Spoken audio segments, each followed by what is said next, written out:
ပိုလာရင်သူတော်ကောင်းတရားကိုလိုက်နာကျင့်သုံးဖို့မလွယ်ဘူးဆိုတဲ့အချက်ရဲ့သူတော်ကောင်းတရားကိုမြန်သိထားမယ်ဆိုရင်ပိုလာတဲ့ချိန်မှာချမ်းချမ်းသာသာနေရလိမ့်မယ်ဆိုတဲ့အချက်ရဲ့ဟုတ်လားပိုတဲ့ချိန်မှာသူတော်ကောင်းတရားလိုက်နာဖို့မလွယ်ဘူးအဲ့တော့မအိုခင်မှာတော့လွယ်အောင်မယ်ပေါ့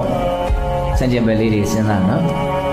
သူတော်ကောင်းတရားကိုသိထားမယ်ဆိုရင်အိုတဲ့ချိန်မှာချမ်းချမ်းသာသာနေနိုင်လိမ့်မယ်ဆိုရင်သူတော်ကောင်းတရားကိုသာသိမထားဘူးဆိုရင်အိုတဲ့ချိန်မှာစင်စင်ရဲရဲနေရလိမ့်မယ်ဆိုတော့အိုလာရင်ဘာမှသိပြီးတော့စင်ပြေတော့တာမဟုတ်ဘူးလေပိုက်ဆံကလည်းသိပြီးတော့အဲ့ဒီချိန်မှာကိုယ့်အတွက်တော့ချမ်းသာစေမယ့်အရာမဟုတ်တော့ဘူးခန္ဓာကိုယ်ကြီးကိုယ်စားမကောင်းတော့တာဘူးပိုက်ဆံကတော့သူရှိနေတာပဲ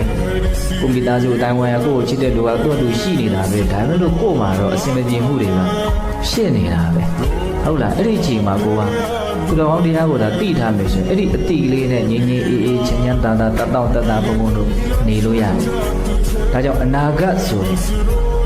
တွေ့လာမယ့်ကြုံလာမယ့်အနေအထားတစ်ခုကိုစဉ်းစားတဲ့နေရာမှာကိုယ့်ရဲ့အနာဂတ်ကဘာလဲအိုနာသိရှင်းထားရမယ်အဖြေကဟုတ်လားအဲ့ဒါအိုရင်းနဲ့ပတ်သက်ပြီးတော့ရသော်ပဲဘယ်လိုသုံးသပ်တော့အိုလာပြီဆိုရင်သူတော်ကောင်းတရားကျင့်ဖို့မလိုဘူးဒါပေမဲ့လို့သူတော်ကောင်းတရားကိုသာသိထားမယ်ဆိုရင်အိုတဲ့ချိန်မှာချမ်းသာလိမ့်မယ်ဟုတ်လားအဲ့လိုဆိုရင်ဘုန်းဘုန်းတို့ကဘယ်လိုသုံးသပ်မလဲမအိုသေးတဲ့အချိန်တွေကစပြီးတော့သူတော်ကောင်းတရားကိုသိအောင်လုပ်ထားမယ်ဒါဆိုရင်လွယ်ကူအောင်မယ်ဟုတ်လား